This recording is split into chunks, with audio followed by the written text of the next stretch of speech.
I'm Janice from Treble Tree Music, and I'm a veteran music teacher. And I'm sharing some of the tricks of the trade that I've learned over the years, both from other teachers and by being in situations where I needed to find some other solutions. One of the solutions I found is doing more planning in order to only have to do lesson plans once a year. And by that I mean I put a system together where there's steps and that you fill in the steps, you do all the steps, and then you only have to make minor changes from year to year. So I'm going to be talking about my overall year planner today, and there's three other pieces that come before this planner that are part of making sure that the annual lesson plans are ready to go and the steps are there so you can just complete that lesson plan again. Just saying, once you get that lesson plan done, you have an overall plan, you have all your assessments in place. It's just a much easier deal. So I think you're probably one of the people that's just like me, that on those Sunday evenings, there was a panic that would set in every night and going, oh my goodness, am I ready? Even on Fridays when I would make sure I had everything all together, I still had that fear of Sunday night. Do I have everything ready? And then try to double check. I'd go in early on Monday mornings to make sure I had everything ready. Does that sound like you too? Whether we like it or not, there's always some kind of possible disaster hanging out around the corner.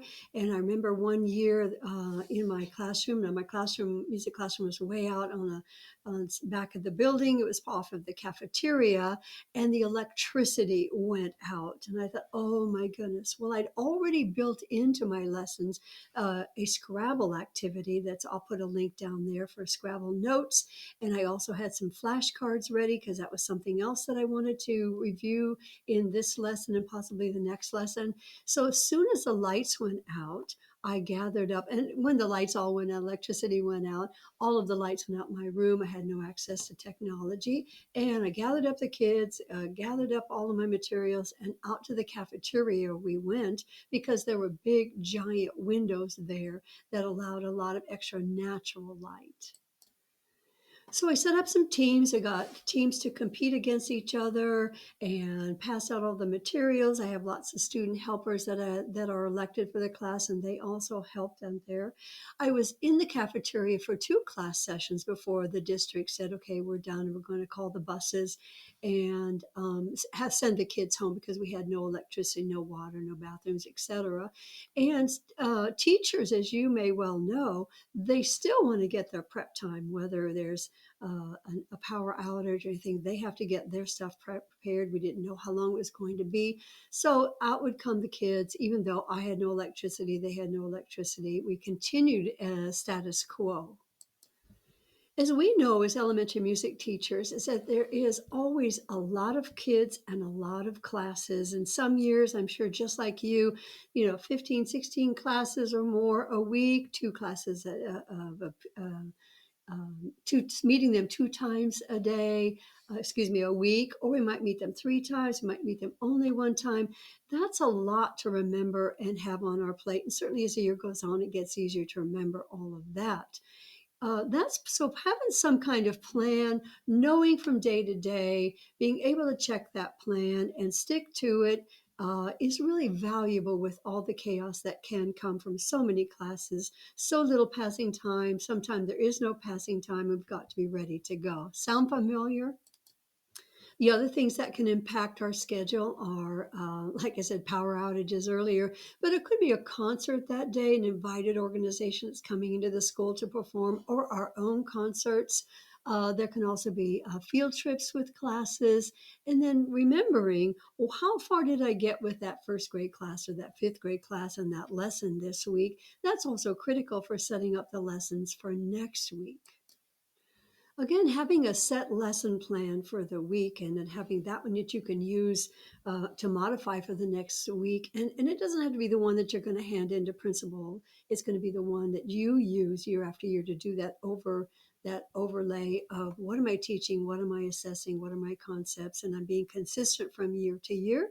So this product is an editable version of a lesson plan. You can change the grade level, you can change the teachers. Some years I would have three teachers in one grade level. Some years I have two in one grade level. So it's very editable. Using a clear and concise lesson plan from year to year, it really makes the consistency of assessment and what am I teaching, and also looking to see once I've taught that lesson and I come back to it the next year and I've made notes on there and it looks like, oh, I may need to expand that lesson into two, or that concept into two lessons. And so that's a really good barometer of measuring how far a class got. Some classes I may have lofty goals for a second grade or fourth grade, and we didn't quite make it. So I might the next year, well, let me adjust that just a little bit. So, this yearly lesson plan template is in conjunction with three other resources that I have available. One is Music Curriculum Concept Map. We want to look at our curriculum and decide, well, what part of that curriculum am I going to be able to teach in this, in the number of times that I'm going to be able to see the children. Some curriculums are designed for every day, some curriculums are designed for twice a week or three times a week. So those kinds of things help if you're doing the planning, and then you would make sure you have that in mind. Next would be a grade level unit planner. Within a unit, there may be only so many lessons that you can do depending on how many times you see your kids. You want to identify, well, what's really important. Do I know what those, bring those concepts in from that concept map and add those to the planner. And so we still kind of got a broad stroke. Next, a really important part of doing planning for the year is a year calendar. So I have a calendar. Also, I'll put that link down in the description, that has all of the weeks and all of the months, and in a broad stroke for each grade level. In this yearly planning calendar, I'm going to mark off the holidays. I'm going to mark off my concert days and weeks that I think I want to use. I usually will meet with my teachers and I'll talk to them. Hey, what time of the year would you like to do the concert? That'll help it make it easier to coordinate. Maybe working something that from their curriculum into the music curriculum for a program. So that yearly planning calendar, all the field trips, as field trips come up from other teachers, annual things that come up, Christmas concerts, Veteran Day concerts, all of those events that are every year regular, I plug right into there. Next on that calendar, I go ahead and do a broad stroke of what unit, what lesson, and I mark it out. And I might need 2 days for a lesson, so I'm going to mark that out and then do that for all of my grade levels. And I have a separate one. The planning calendar is a broad calendar that. Now that we've got everything gathered, we've got our planning calendar, we've got our concepts, what are we going to teach? We've got the grade levels, what are we going to teach at each grade level within, and how many weeks that's going to take. We're ready to plug in the yearly lesson plan activities and fill those in. You're going to have all your other materials and bring that into the lesson plan. But I recommend doing a couple weeks out. For if you haven't started any of this project, this kind of idea, I'd start it now, and then each week as you're going forward, you would have all of that ready to go. And then you could do some planning at the end of the year for the following year. So you can still start it even if you're in the middle of the year. On the lesson plan, you're going to put which lesson it is, what are the objectives, what are the concepts, what unit it is, and what is the vocabulary. I always like to put in what instruments I'm going to use. Sometimes I can get really busy and then I forget that it's going to be xylophones for the first graders, it's going to be recorders for the fourth. So really just having that identified in the lesson plan is very helpful. I also put in my vocal warm-ups. And then in this template that I'm talking about, everything is editable and customizable to what your classroom use needs. I really want to impress upon you that do something this way so that you can take that pressure and worry about Sunday nights or what's coming up or am I ready. One of the other things I'll put on that yearly planner is when all of the concerts and when I should start the program. But it's going to give you so much freedom, and that you're not going to be worrying about, well, do I have it ready? Do I not have it ready? One of the things also that I'll do is I'll take my lesson plans and I'll print each of the lessons, kindergarten, first grade, second grade, and I'll put them, yeah, staple them together for that week. And as I finish a section in each class, I'll make a little check mark. And if I have one check mark, it means I got to both my A and B lesson, my A lesson. If I have two check marks, it means I've gotten to both my A and B lesson. I know I'm done with that and I can go on. As I'm planning for the next week, it's, oh my, they were on a field trip. I only got to lesson A. That means I need to do a little bit of a review with that particular class that was gone. You'll want to be sure and save your digital lesson and mark it for the grade level, and then also put it in a file. So you would put your lesson plans in a Google file, and then save each file to whatever grade level. So you might have grade 1, grade 2, grade 3. Then you can go right through it and do each grade level when you're doing your planning. Again, I always print mine. You don't need to do a print if you're a really good person on the digital. I always worry about my power outages and whether or not internet's going to be available. So I always make a backup copy. I put that on, copy, and I put that on my music stand, ready to go. At the end of the week, I take all of those copies of those grade level lesson plans and I put it in a notebook by grade level. This is just me being paranoid about not being able to get into my digital files. I'm sure you're better at it than I am.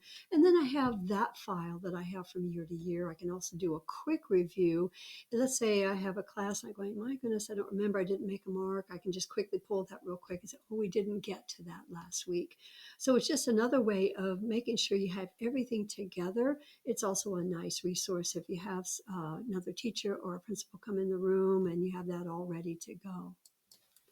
Another teacher tip that I'd like to share with you is at the beginning of each week, I try to do it on Friday if I can, is I'll have on my board a list of the different grade levels, K1, 2, 3, 4, 5. That's what I've been teaching most recently. And then next to each one of those areas, I have a little box that says, what's our vocal warm-up we're doing and what sight reading are we doing? Are we doing rhythm number 1, 2? Are we doing melody 4, 5?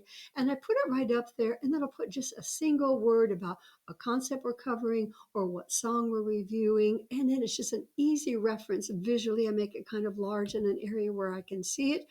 And then as classes are coming and going, which so often they do quickly and there's little or no time, I can even see at a glance that that's what we're going to be working on. And it's another way just to reinforce or reassure that I'm on the right spot in the lesson. I know, overkill, but that's what I do. I hope you found some of these ideas helpful. Everything seems overwhelming when we're trying something new, and I recommend only try one thing a week. You don't have to do everything in one day or everything in one week. Just try simple changes to make your life a little bit easier. The hardest part is to stick with it, not give up, and keep trying to find ways to really slim down what you have to do each day, each week, and each year. This resource is available at Teachers Pay Teacher. It's our our yearly lesson planning. And I hope you find it helpful as well as I did.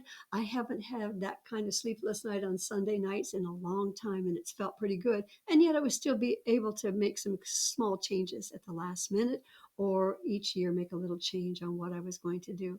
Have a great year. I hope you're enjoying the year that you're teaching, and let me know if there's anything else I can help you with.